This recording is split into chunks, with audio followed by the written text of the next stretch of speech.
Hello. So a leader of a synagogue or a community or a teacher or a sports team needs to really know their team and what kind of messages will resonate with them. There was recently a video online of the Little League World Series where, these are just young players and this is their big moment. They're on national TV and they're playing in front of a crowd. They've never played in such a crowd. And the star pitcher from one of the teams just couldn't throw a strike.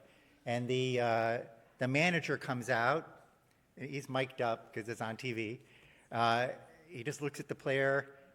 You're expecting him to just, give him advice on how to throw a strike. And he just tells him a joke.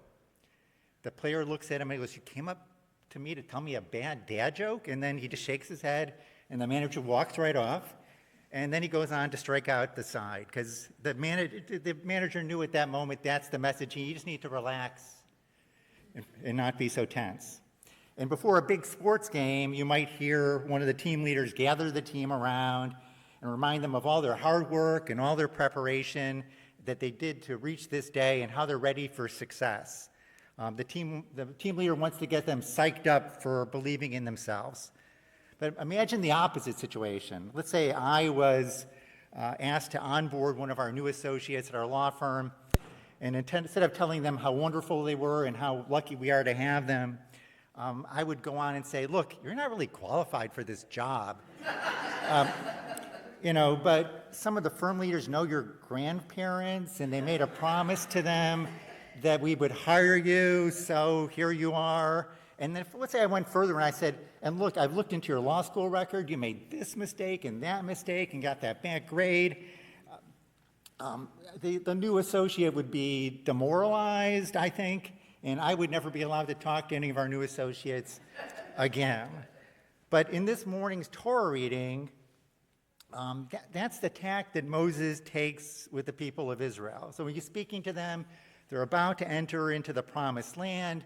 Instead of telling them how they've been through all the challenges of going through the desert for 40 years and how they're ready to succeed in the new land, instead he just takes the opposite tact. If you look at chapter 9, verse 5, he warns them, "Look, it's not because of your righteousness that you're here.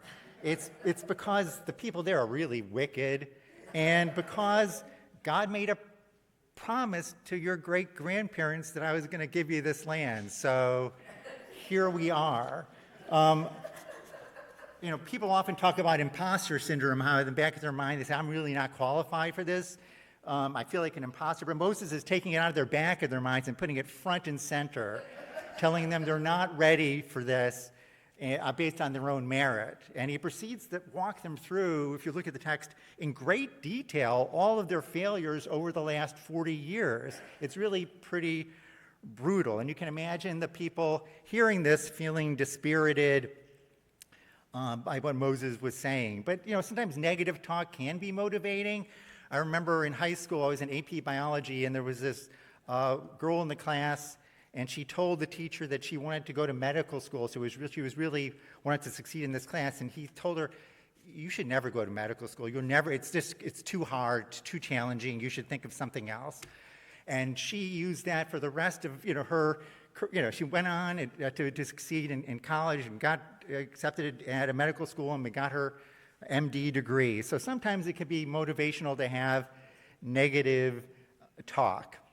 And Moses doesn't just give the negative talk like that teacher. He gives that talk, but then also says, "Look, you're going to get an amazing and unique opportunity here. And if you carry out your end of your bargain, you're going to be a great nation who can do great things, not just for yourself, but for the world." So on one hand, they're being brought low. On the other hand, they're being told that God has selected them for this great opportunity. When I read that, it kind of reminded me, in the beginning of the Pasukei de Zimra, there's a little commentary on the side, which I see every week.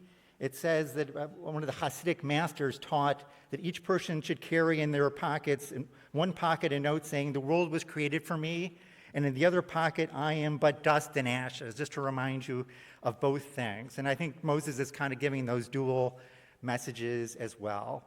So, Moses is saying, if you held up your end of the bargain, you can be a great nation.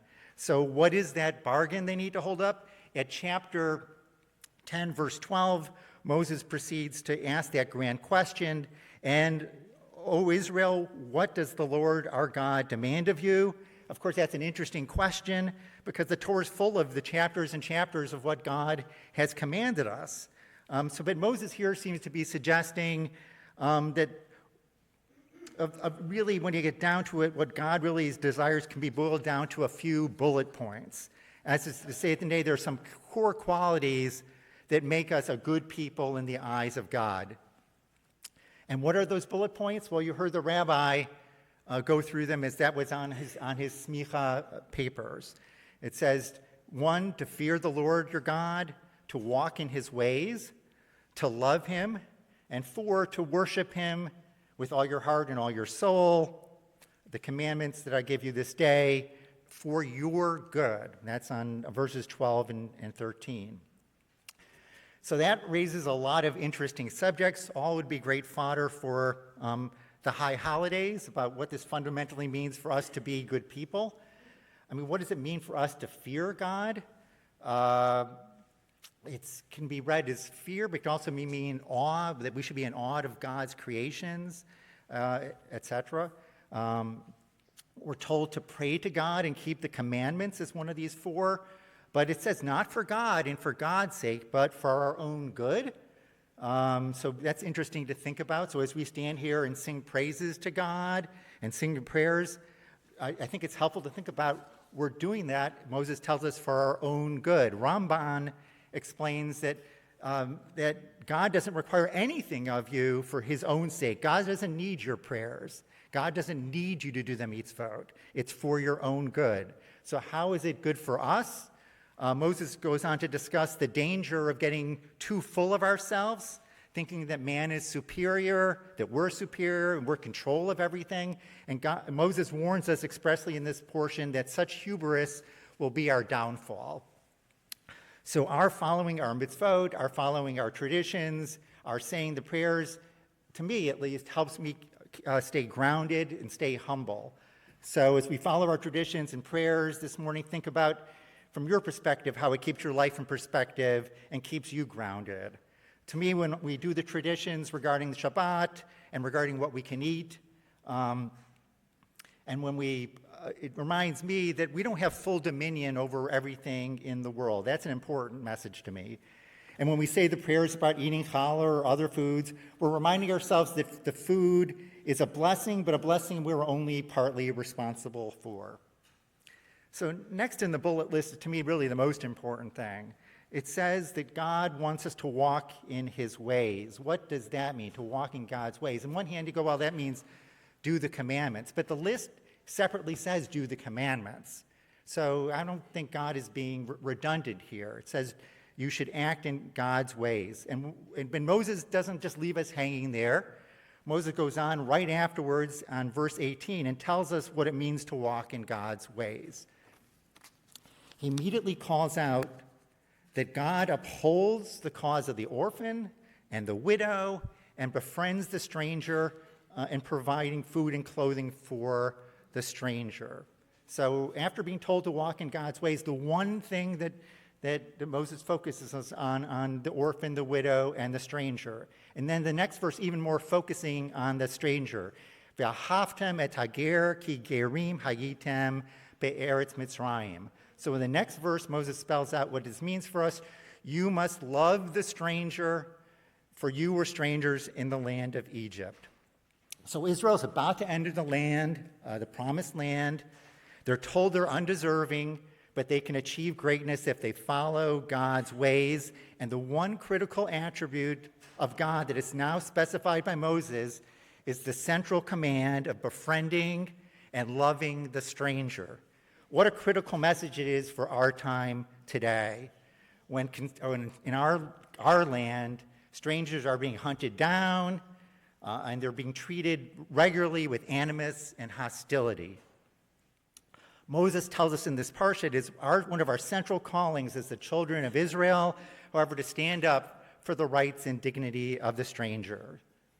Now, that doesn't mean that immigration enforcement is inherently bad or contrary to Jewish values.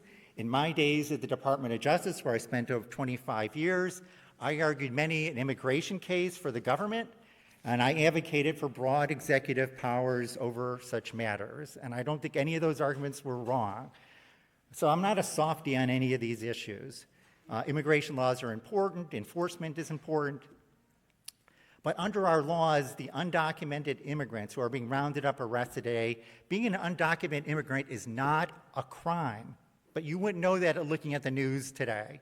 We have mass arrests, we have systematic detentions, we're having the stranger being treated as a de facto criminal, and we have immigration officers dressed in military gear, SWAT gear, arriving in military-grade vehicles and unmarked vans. Under the U.S. laws, there can be limited administrative immigration detention, but in very limited circumstances. That's been thrown out the window. What we have is mass detention going on here. Under the law, the detention cannot be intended to punish or demean the immigrant, because this is not a crime of them coming into this country. But today, we have with the mantra of law and order, we have the undocumented person, and we have the person overstaying their visa being treated with disdain and being locked up in prisons built for criminals and in detention facilities where they're subjected to inhumane facilities. We have gleeful threats of sending people to brutal detention centers in El Salvador and to Alligator Alcatraz in Florida. I have to ask myself, where is the respect for the stranger? Where is the love for the stranger? The stranger who was just days ago picking our crops, mowing our lawns, building our homes, caring for our children. We're certainly not treating business owners and managers who are breaking the law by hiring immigrants who are undocumented that way. The government largely ignores their hate of doing that. They may get a small fine, but law and order seems to mean one thing for the stranger and another thing when directed at U.S. businesses.